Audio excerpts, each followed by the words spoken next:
Hey up, guys. Welcome to this little live workshop, I suppose. We're going to talk about motivation. Hang on. So, as always, just going to give it a little bit of time for people to come on. Whilst we're waiting, please say hello. If you're on Facebook, obviously, the way that Facebook works with the software that I'm using is you've got to kind of give the software permission to use your name in order to share your name if you're going to ask questions and what have you. All right. So it should work that we're broadcasting this across the Team Bootcamp social media profiles, and you should be able to sort of say hello and comment and all that kind of stuff using your name. But you got to kind of give permission. So if on this link, on this post, there will be a link or something like that. Liz, how you doing? Currently at Team Bootcamp, crushing it. I've been reading your updates, and I've heard you're doing really well. So good work. Thanks for joining us tonight. As you come on, then just say hello. Just let me know that you can hear me first and foremost, and that you can see me. What you should be able to see right now is obviously my mush on the telly, on the screen, and then my slides. You know, my slides should be on there.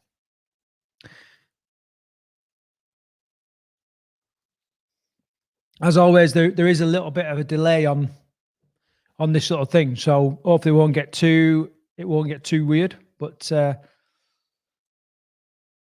think we're pretty much live everywhere. So whenever you're watching this, just let me know. Just say hello. We're going to talk about motivation today. I did a little poll in the Facebook group, and the majority of people said they were kind of struggling with motivation. So we're going to do a little bit of a chat, a little bit of a workshop on motivation. I'm going to expel a few myths. There are a few myths surrounding motivation, and I'm going to give you like a few little bits of advice on how you can kind of regain your motivation and ultimately start working towards your goals. So that's what this little training is about. I reckon will be probably 30 minutes. I don't know if it might be a little bit longer, whatever. We can do an hour if people have got loads of questions or comments and what have you. I will kind of try and make it a little bit interactive. I've got a few questions that I want to kind of ask. So, and I'll also, like I'm doing now, share your questions and everything on the screen, unless you ask me not to. So, Kathy, how you doing? Hope you're good. Claire is saying nice hairdo. Yeah. With the old lockdown, I did the old lockdown buzz cut and just sort of buzzed the whole thing off. And then today was the first chance I've had to go and have a haircut since kind of lockdown. And what I found, this is really weird, but I've always had like blonde eyebrows, but my eyebrows have just gone really white and my hair is still a little bit darker. And I was just like, I just look strange. So I've just decided just to take it as far back as I can, really, and it makes the eyebrows less obvious. So that's that. Thanks for noticing. We've got a few people on, 5 or 6 people, I think, watching. I don't know how many people are going to turn up, but we're going to kind of move through. I've got some slides, like I say, to share with you and kind of drive home a few points. Someone waving there on Facebook. I don't know who that is, but hello, thanks for waving. All right, so first question. Okay, so I've got a little question for you. So how often do you think to yourself, God, I just wish I had more motivation? Okay, or how often do you think, oh, do you know what, I really should be doing this, but I just can't be bothered, or I haven't got the energy, I haven't got the time, I just don't want to, or whatever. How often, like in weeks, how often a day, how often a week, how often a month, or whatever, and you kind of find yourself doing that? I just want to like a little bit of a poll, really, of all the people watching, just kind of see what the average is, really. Claire's saying every day at the moment. Yeah, okay, I can kind of understand that. See what other stuff come in. I definitely, every day I'm kind of thinking, there seem to be so many priorities, especially now that we've actually, dog hairs on my microphone, but we've actually got boot camp open. You know, we're kind of up and running. We've been hanging out for it for so long, and now it's happened, and it's just like, it's just manic, you know, sorting different stuff out. And I don't know if you know, people know now, if you've been to Team Boot Camp. Let me know if you've been to Team Boot Camp or not. If you're new, okay, let me know if you're new or you've been to camp or whatever. But we now have two locations. We've got the main top camp, which is fitness and you know, real rapid weight loss, the traditional style boot camp, and then we've separated our long termers into a separate location now. And it's really good because no group dilutes the other group, if you know what I mean. You know, sometimes the long termers needed something different from the traditional boot camp, but sometimes the traditional boot campers were kind of, you know, it was almost diluted by what we could do because of the long termers. So we split them, and it's actually working really, really well. Somebody saying all the time in all capitals, this is serious. Someone said I've been twice. I'm not sure who that is, but brilliant. Hope to see you again soon. Okay, so, you know, just with those couple of comments, straight away we can see that we're not on our own.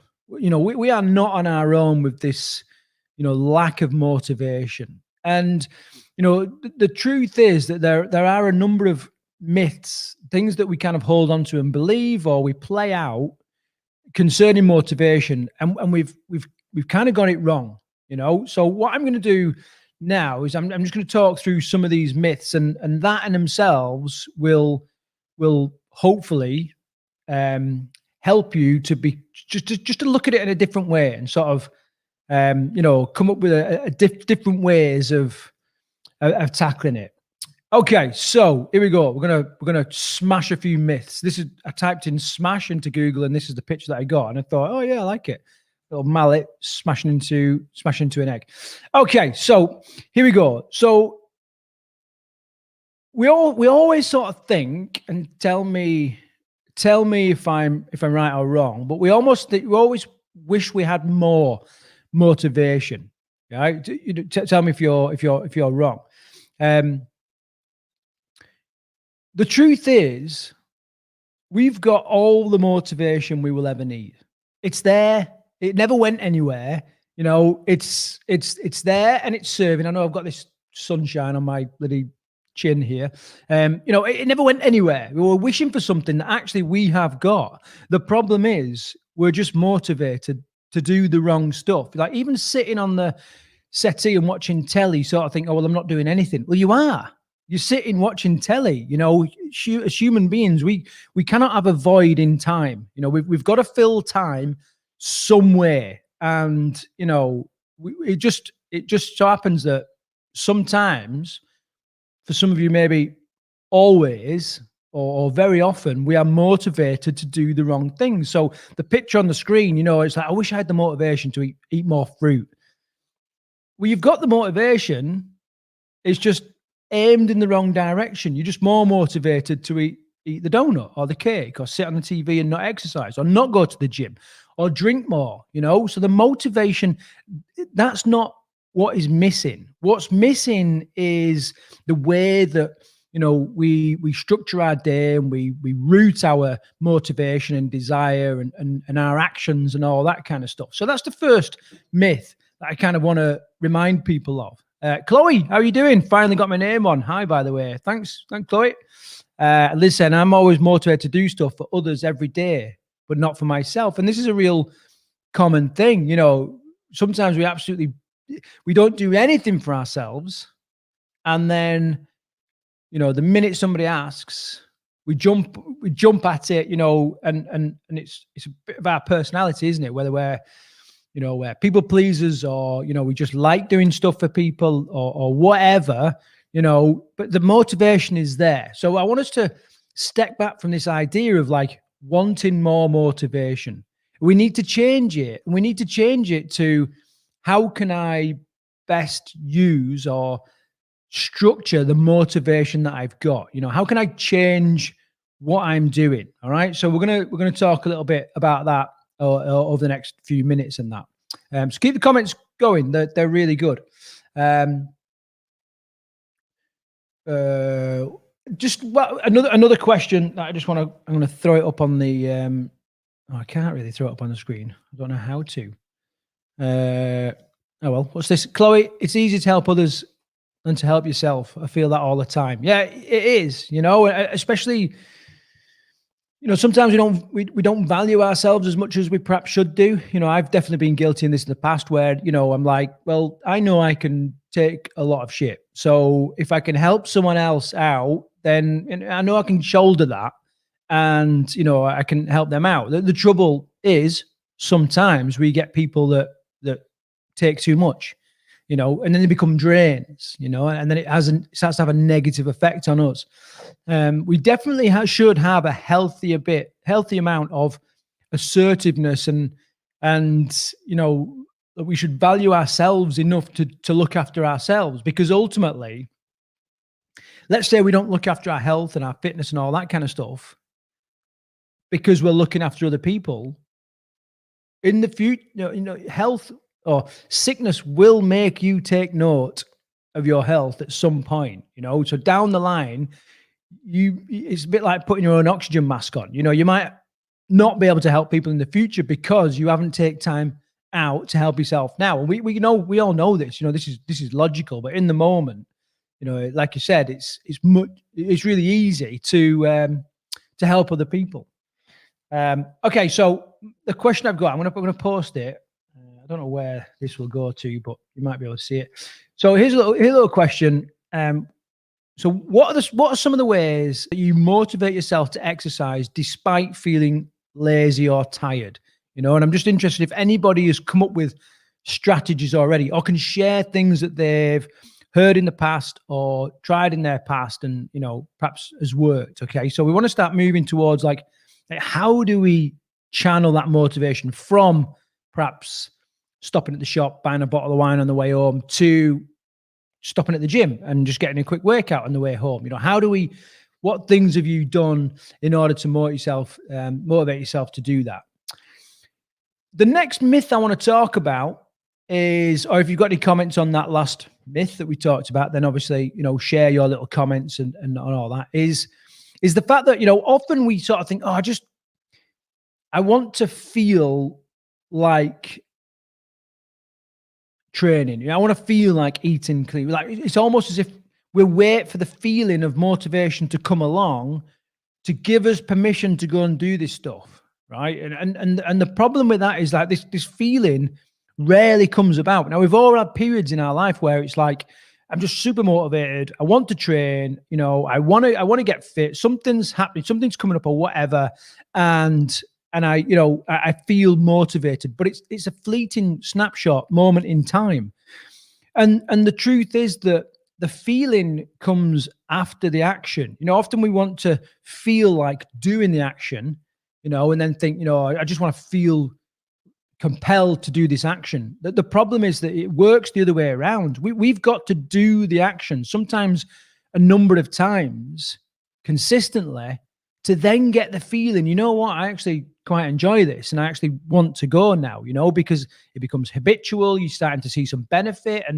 And does anybody know, I've mentioned it a few times on some of this live training, does anybody know what the number one motivating factor is when it comes to your fitness or your, let's call it diet, okay, with your healthy eating, your weight loss, whatever? What is the number one motivating factor? See if anybody knows. A little comment from Chloe here.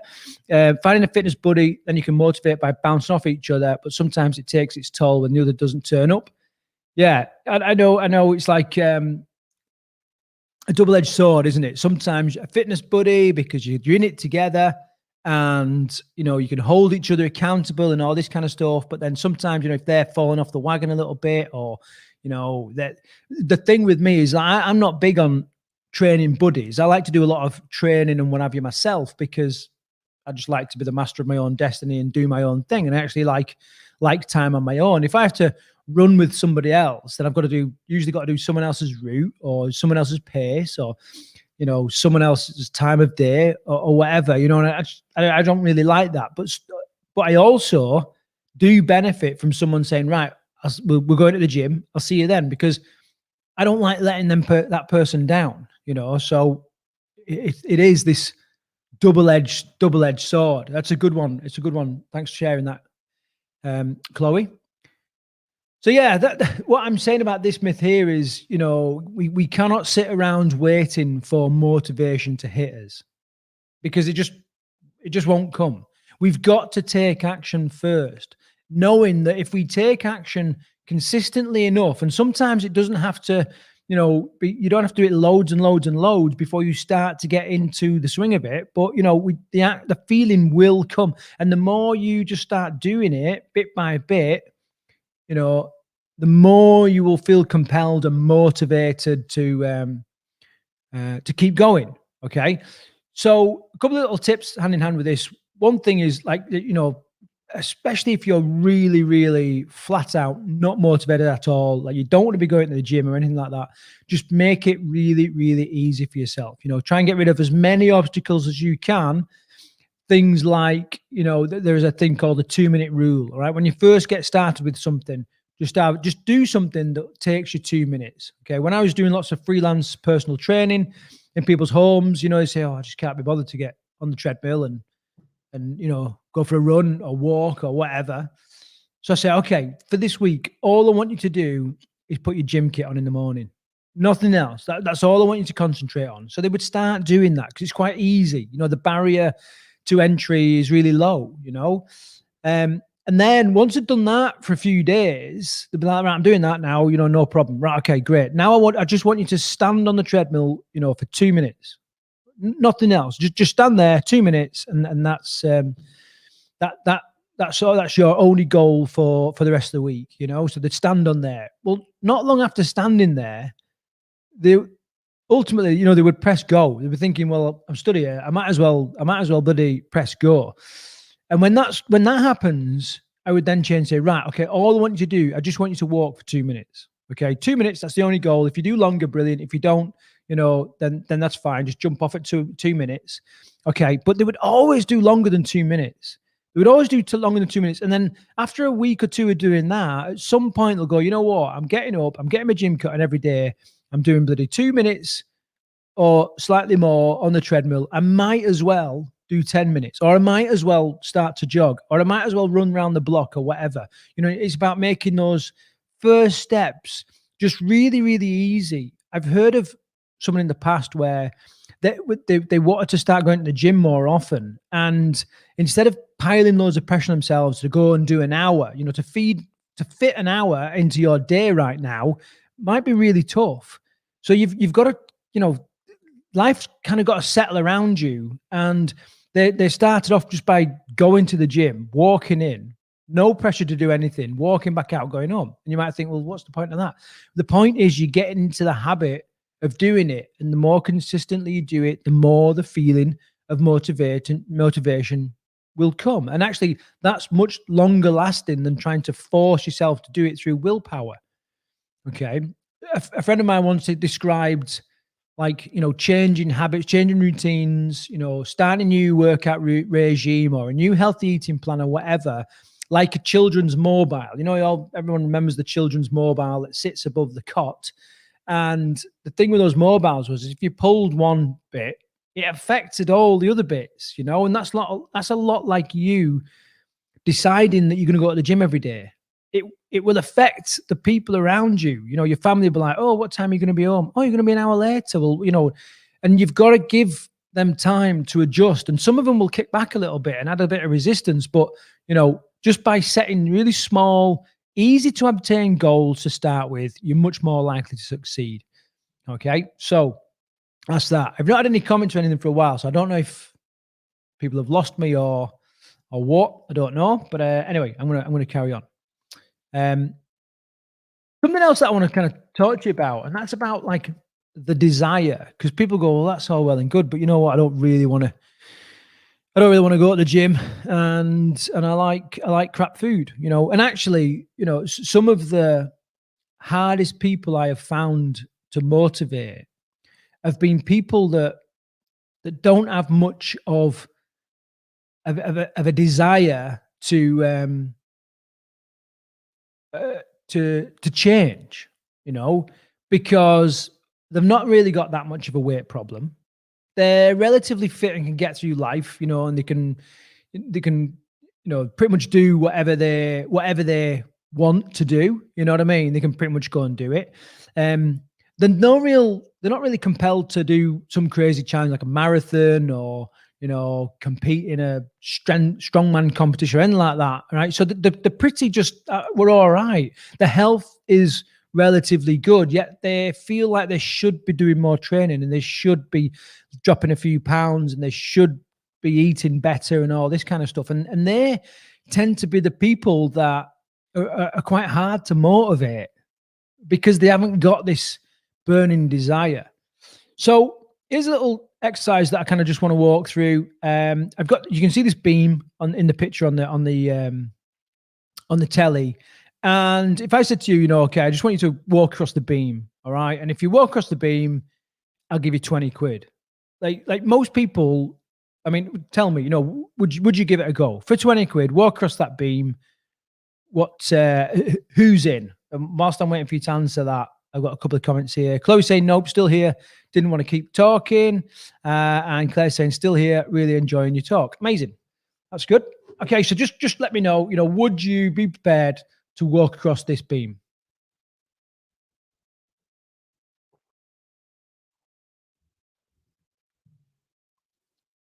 Okay, I'm gonna because of the delay, I'm gonna wait. Some of the. Oh yeah, so Claire's saying yeah, thumbs up. Okay, that's enough for me. Yeah, of course you would, and Chloe's saying she would as well. Brilliant. Of course you would. 20 quid, easy money, easy money. However, if we take this a little bit further, now imagine this beam was stretched across these two skyscrapers, and it was this high above the ground, that tiny little beam where your feet was barely touching it. Would you walk across here for 20 quid? Claire saying yes. Kathy saying, I know I can always improve, asking for help and guidance to improve is motivational. That's a good one. All right. So the question now then is, would you cross that beam if the beam was suspended above these two buildings? And I'll just give it a couple of minutes again just to see what you come back with. Although I can hazard a guess, like Chloe is like, no, not a chance. Well, come on, 20 quid. What's the matter with you? It's only the same beam, and you don't want to do it. And I'm pretty sure, not many people would. Why? Because the consequences are now much higher. The consequences of falling off that beam in the park was pretty slim. It's worth the 20 quid. Let's give it a go. The consequences of falling off this is death, and Claire saying no way as well. All right. However, let's keep going. So imagine now that you was on one skyscraper. The beam was crossing over to the other skyscraper. And that skyscraper was on fire, and your child was in one of the rooms at the top of that skyscraper. All you had to do to save your child is shimmy across that beam and get back. Who would be tackling that? Now, I know I would. If it was my child. My reason for asking this is because I want you to think about like what has changed. What's changed is your why. Your why has created this burning desire inside you to go across this beam, to do this thing. And this is what I'm talking about with like some of the hardest people to motivate are those people that don't really have a big why. I know this firsthand. I know, some of you may know, but every year I will put one or two pretty stupid challenges in my diary because if I don't, I won't train. I just won't train. Like I'm not that compelled to get a great physique, and I eat relatively healthy, so I don't have a weight problem. I'm relatively fit and able. I can go and have a game of rugby, and although I'll be sore afterwards, not a problem. I can go on a 10 miler, probably even do a half marathon, and that's not too much of an issue. So I don't feel compelled to train. But when I put something really stupid in there, like running across the Sahara, running through the Amazon jungle, last year I did ran through the Arctic Circle. This year I'm going out to Kenya to do 5 marathons, 5 days through Kenya, the Namib Desert next year. I did a 100-mile run the other month. You know, if I don't put these things in the diary, I'm not compelled to train the way that I want to train. So, you know, my point from this is, I want you to kind of think about like what is your burning desire. I've got a little worksheet for you actually, and we're going to kind of talk it through about like how you can start to develop a burning desire to get you through this. What's Chloe's put, but then what stops you from pulling out of doing the event? Yeah, well, exactly that. So then it boils down to a bit of pride. You know, I'm not gonna back out of it. There are times when I feel like I should pull out because I'm perhaps not ready or whatever. But I kind of tell enough people what I'm going to do that they kind of hold me a little bit accountable. I usually do some fundraising. Therefore, the people that have donated, they're holding me accountable, you know, to go and do it and to put in a good shot. I'm always tracked in these events. So I know people will be watching me. And if I'm shit, they will know and probably relish in it. You know, so just little things like that, really. Yeah, it would be really easy sometimes to pull out of the event, but you know, then it boils down to your own pride and creating that little bit of accountability to stay in it. Hopefully, that answers your question there, Chloe. So this is basically a model that we use in our Conquer Food program. So we have a Conquer Food program. It's an extreme weight loss program, like food and sugar addiction program, where we coach people through a period of 12 weeks, and they lose a significant amount of weight. Like I'm talking, a significant amount of weight.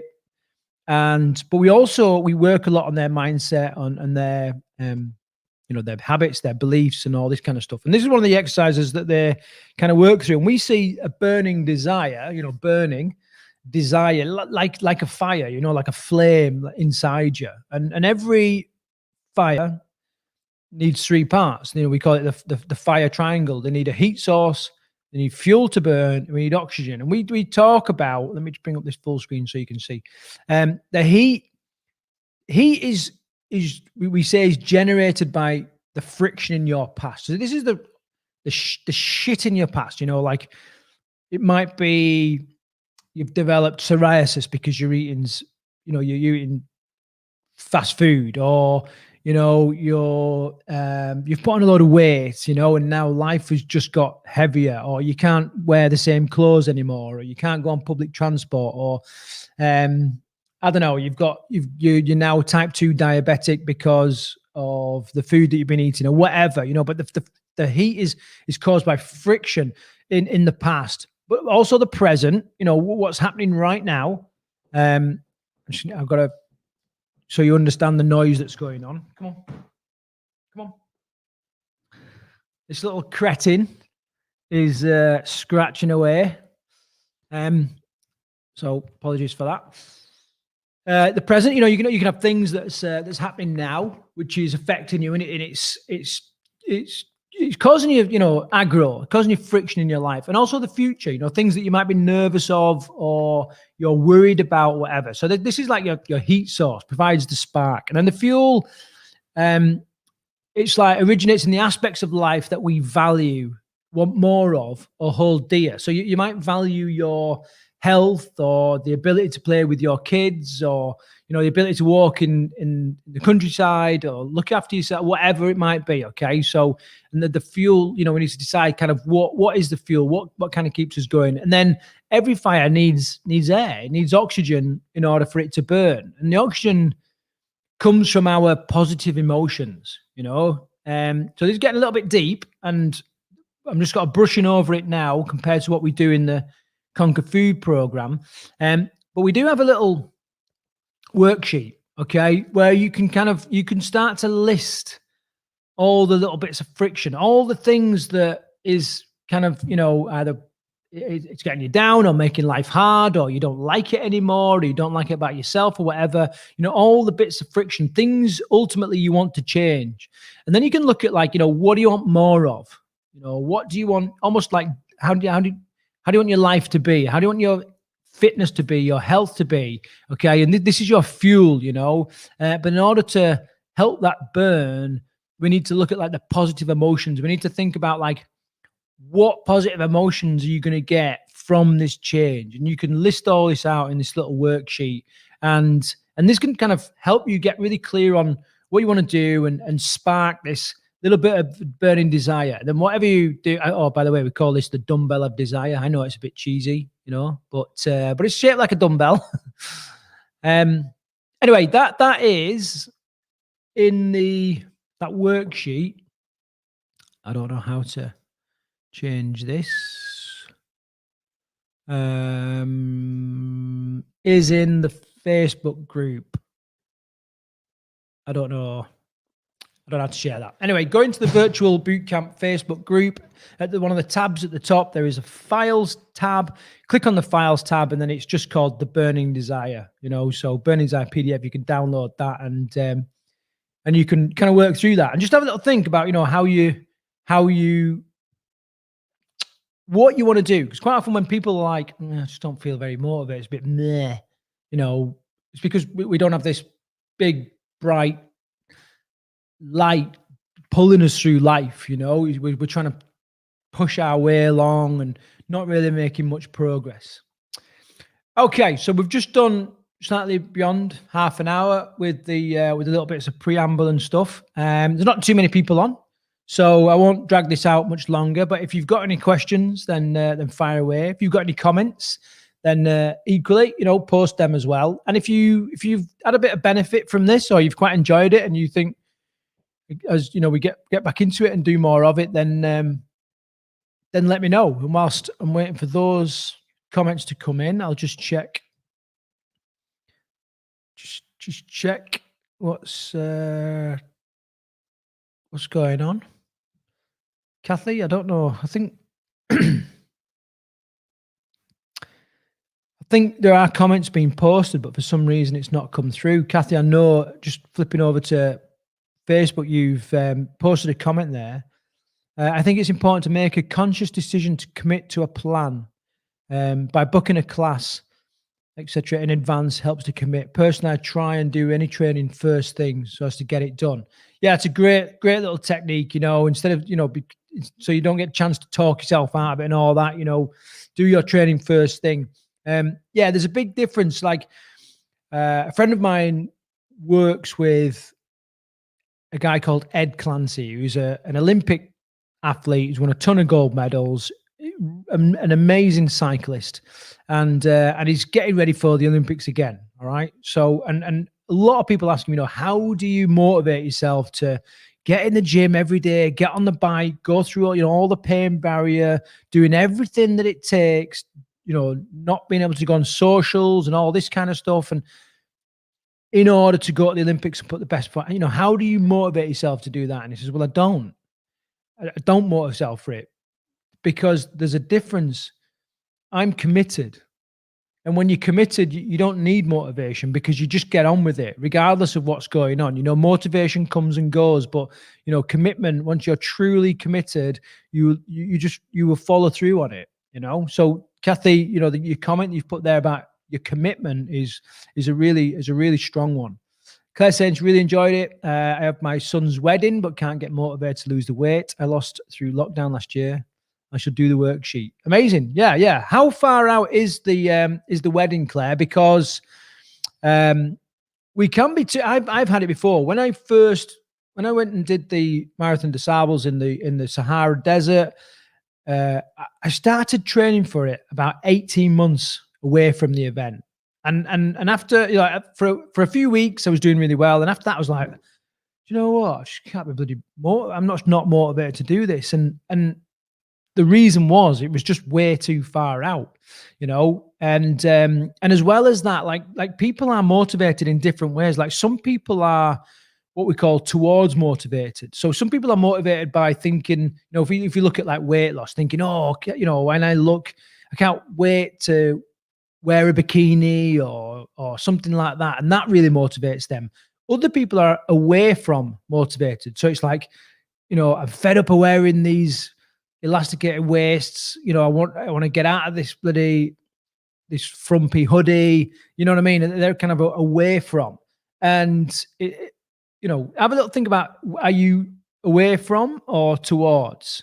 And and the reason why I'm saying that is because you can then use that to come up with a way to motivate yourself. It might be that you need to get the dress that you want to wear and stick that on your fridge, and maybe that is, if you're towards motivated, maybe that will help you.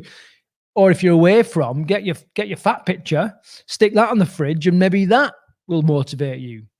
So Claire said, I lost 2.5 stone, but put 1 stone back on. Just need that mojo back. Remember, the mojo comes after the action. It will come though, so keep going. I just lack motivation. Need to just find my reason why. Yeah, and this is exactly why we work through the burning desire, because so many people are like a little bit, and I don't mean this in like you've given up way, but a little bit apathetic, because life is just so easy now. I mean, I know it's tough, I know it's there's a lot going on, a hell of a lot going on, but like none of us are running away from wild animals that will kill us. You know what I mean? That's what I mean by like life is easy. We've all got shelter. We've all got food, often an abundance of food. We're not going to dehydrate and die, because we've no water and anything like that. Like at its basic level, life is all right. And yes, we go through some shit and events happen and stuff like that. But we can often just become a little bit apathetic about it. And it's like, it's just all right, and there's a great quote that good is the enemy of great. And when things are good, like often we're not compelled to push to get to the great. So we just need to recalibrate, set some new goals, and then go for it. Good comment there, Chloe. Kathy said, yes, Father Talk, very interesting. Always good to hear new ideas. Brilliant, Kathy. Thanks. What else was on about? So towards, away from, motivated. And then the other thing is, if it's too far out, then, so September. Yeah, so it may well, answer this honestly, Claire. Can you lose, how long does it take you to lose a stone? How long will it take you to lose a stone?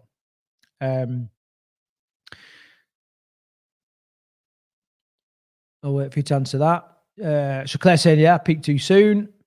I said, it's hard to find motivation when you've never been small. Yeah, you're right. I can understand that. And actually, years ago, I did some work on a TV program called A Year to Save My Life. You might have seen it on Sky TV. They run replays all the time. And the second series was called Fat, the Fight of My Life, or something like that. I can't remember what it's called. But anyway, so I did some work on that as like a training consultant, weight loss consultant. And a lot of the contestants they called them contributors, but a lot of the people on there got to the stage where they stopped losing weight sort of midway through. And, we're like, what's going on? You know what I mean? And it just seems like they were kind of sabotaging their process, their progress a little bit. And so they brought in a psychologist. And when it all came out, long story short, basically none of the contributors had ever been lighter than they were right now. They didn't know how to live life. They didn't know how to be, they just couldn't imagine it. And it stopped their progress. So I understand, Chloe, that is, that is hard sometimes.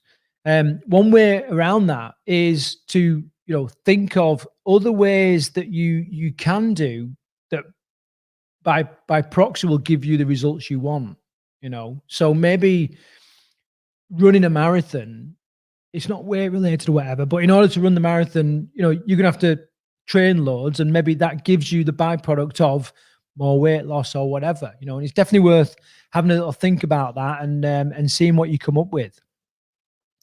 Kelton, yeah, found the top very interesting.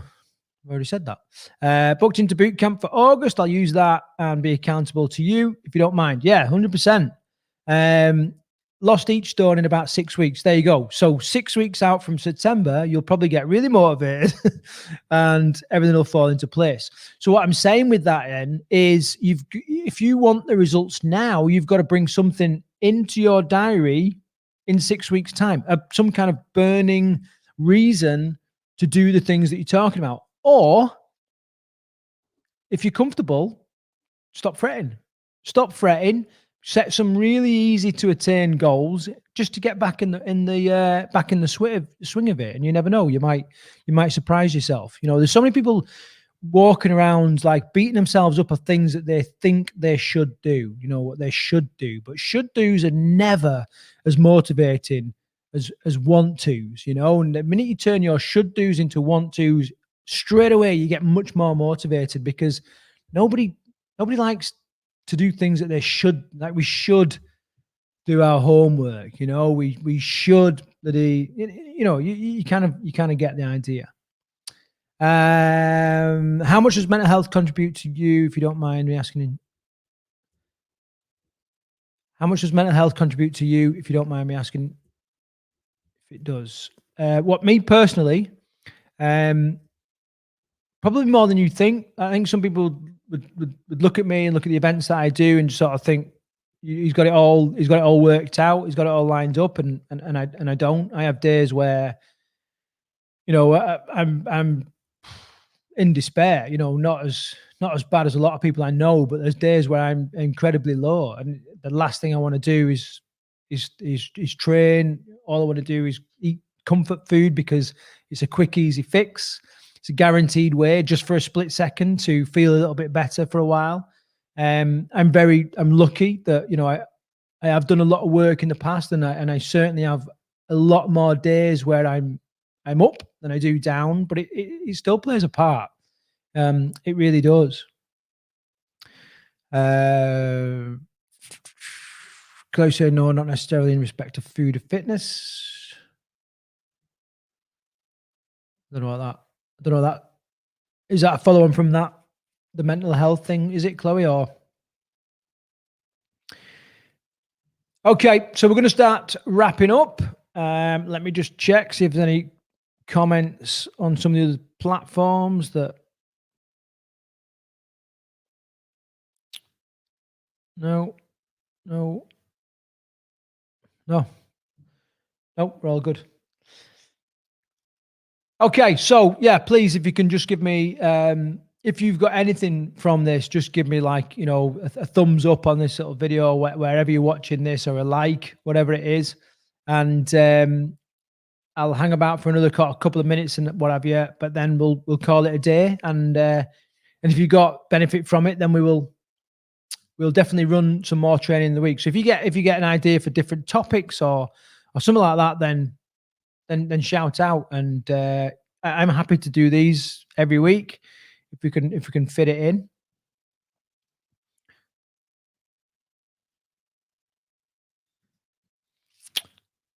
Okay, guys. So we'll call it there. So thanks again for turning up, and thanks for your comments and questions. Good to see you all again. And until the next one, take care.